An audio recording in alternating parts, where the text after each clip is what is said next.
Hi there, I'm Laura, an occupational therapist and a yoga therapist. Today I'd like to talk to you about a particularly helpful piece of yoga philosophy, which are called the Niyamas. We have so much philosophy and information that we can study within the broad scope of yoga, more than we could even study in one lifetime. But the entry point for most of us into the world of philosophy and how these ideas change the way that we approach what we do on our mat, what we do on our meditation cushion, and what we do in our life in a broader scope. Usually we step into that from studying the yamas and the niyamas. We can think of the yamas as the ethical considerations, or the way that we conduct ourselves externally, the way that we interact with people and things and animals around us. And then we have the niyamas, which are sometimes thought of as the personal observances. I like to call them the me yamas, me, because it's so much about the way that we are structuring our internal world and the way that we make decisions and relate to things from an internal space. And that is so very important because our internal patterns and our relationship with our true self has this ripple effect to everything else in our life. It shows up in our meditation practice. It shows up in all sorts of different ways on our yoga mat. It plays a huge part in all of our relationships, friendships, how we relate to coworkers, and definitely our romantic relationships and our family relationships. It is something that is so vital to the way that we approach challenge and the way that we approach change, because those are things that we're very much navigating in our internal world before we make external decisions. So the niyamas are a pretty important thing to study if you're looking for more support, if you're looking for more guidance. And specifically what I like to focus on is the way that yoga helps us to create a better internal environment, a stronger, healthier relationship with ourselves, because we spend a lot of our life in our inner experience and listening to our inner dialogue. It is very worth our time and our effort to make that inner dialogue something that is supportive.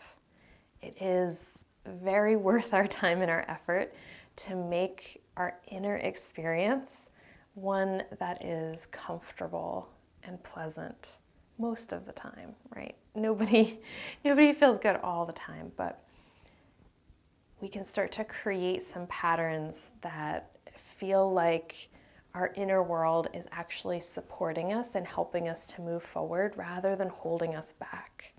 That can be a huge shift for many of us in our life. So how do the niyamas start to lead us in that direction? We have these 5 different principles or ideas that we study, and it is kind of built into the process.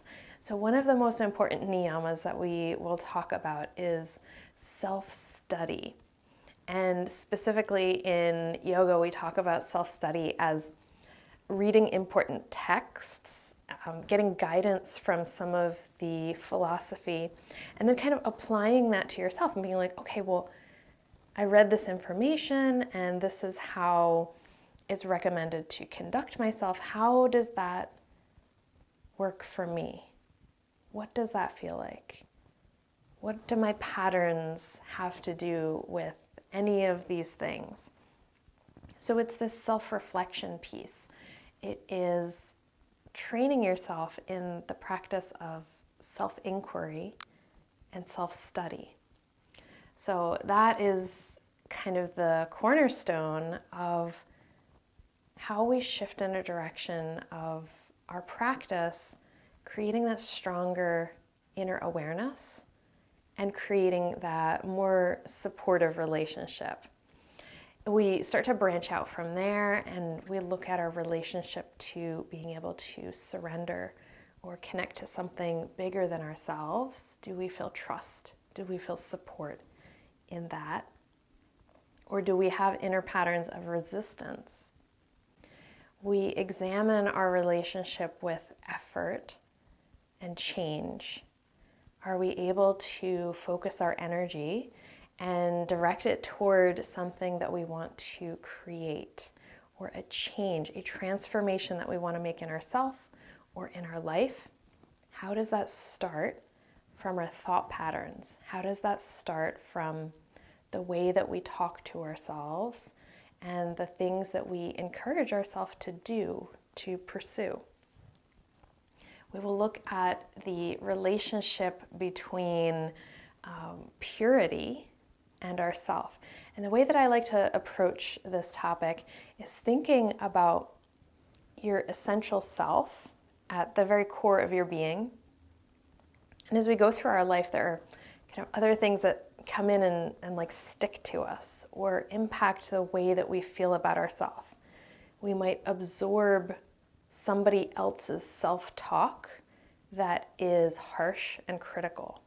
But that came from outside of us. It wasn't in our true nature. So we start to go through this process of purification by dropping anything that is not truly us. That negative self-talk that we've absorbed from somebody else, recognizing that that is not us, and working to let that drop away. We will look at how all of these different ways of guiding our inner world can be explored in a very personal capacity. The way that I like to teach philosophy is not so much of me standing here and telling you this is what saucha means or this is what tapas means. It's more about me saying, well, these are a few different ways of thinking about this niyama. These are a few different ways that it can be pulled into our life and that we can let it guide our choices. How does that work within your life personally? So it is a much more flexible and personalized approach that I think helps people to find their own path and go through that interpersonal work of how does this fit into my collection of experiences and the direction that I am moving my life. So it becomes a more flexible and more personal experience to engage with the philosophy of yoga. And I think that creates a much more supportive relationship to this information rather than a set of rules that have to be followed incredibly strictly. And it just creates more boundaries and more friction within our life. So thinking about maybe shifting your relationship with studying philosophy or studying spirituality, that if you've maybe not had the greatest experience with that in the past, I offer you a different way of relating to these things that can be very personal. So if this is a topic that you would like to explore more deeply with me, really seeing how the niyamas can help with your inner relationship and how you can create your own personal relationship with each of the 5 niyamas, we're going to be doing a 5-week series starting on March the 15th. On Friday night at 6:30 p.m. we will start with a 25-minute lecture, so 6:30 to about 6:55 we will talk about the concept, and I will offer you different ways to explore each of the 5 niyamas, and you can decide which one you feel like is going to help you in your life. And then we will get onto our mat and do our normal Friday night focus practice. It's always a themed practice. And when we're doing this series, it's going to follow the theme of that particular niyama. So we'll get on our mat and we'll move around and we'll try to experience that niyama on a physical level, a sensation level, really connecting into our body and seeing how that works for us. The following Sunday, for our Sunday evening meditation practice, which we always do Sunday at 7 p.m. Eastern Time, that is also going to follow the theme of that niyama. So we will explore our relationship with each of the 5 concepts within a deeper connection to our inner space through breath, through mantra, through just sitting with our feelings and our experiences related to that particular topic. So this workshop series is about exploring each of these concepts from different angles, from a more intellectual space, from a movement space, from a meditation space, and then giving that to you to see how it works in your life personally.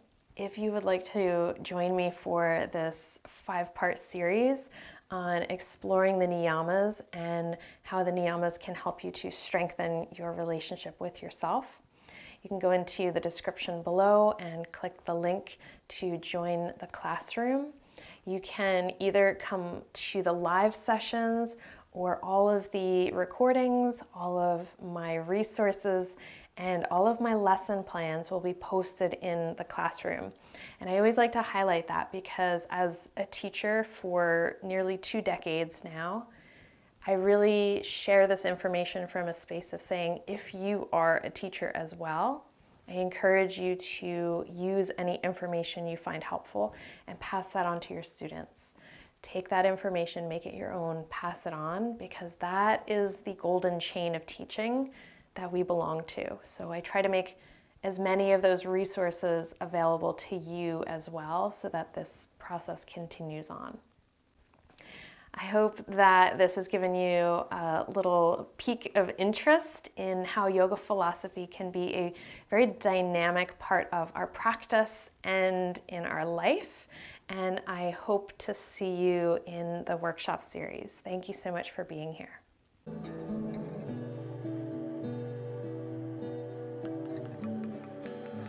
Hi there, I'm Laura. Thanks for being here. If you enjoyed this video, make sure that you are subscribed. You can also head over to laurageyoga.com to get into our virtual yoga studio. That is our community for healing and self-development through the techniques of yoga therapy. You can join us for meditation sessions, therapeutic workshops, live yoga classes. You can check out the on-demand yoga therapy library with over 400 videos and growing every day. And you can also book a private session to work with me as a yoga therapist. You might want to check out one of these videos picked out especially for you, and I will see you in the next one.